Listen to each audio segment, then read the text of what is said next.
Kawasan rumah ni yang paling cantik sekali, dia punya halaman dia memang agak lapang. Kalau korang nak tahu harga rumah ni, korang tunggu kat last video nanti.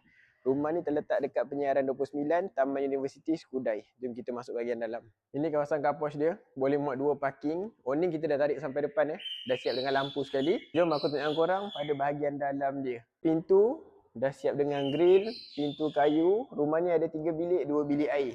Berkeluasan 1300 square feet rumah ni. Ini kawasan living hall dia lah. Korang boleh tengok ada kipas dah siap dengan condition box. Ini bilik pertama.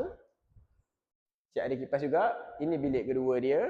Jom aku tunjukkan korang bahagian dining area. Ini paling cun-cun sekali. Dining area dia kat sini korang boleh letak. Tabletop dah siap.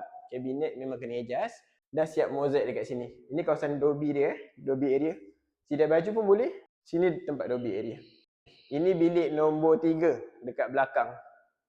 Ini bilik air yang pertama, bilik air jamban duduk, dan ini bilik air untuk mandi. Rumah ni aku jual dengan harga below market, 448,000 je. Korang nak cek kelayakan secara percuma, korang boleh contact aku je, jangan malu-malu, jangan segan-segan. Dan bermacam-macam stok rumah aku ada, aku boleh carikan untuk korang. Kalau berminat dengan rumah ni ataupun rumah yang lain korang nak beli, korang boleh roger-roger.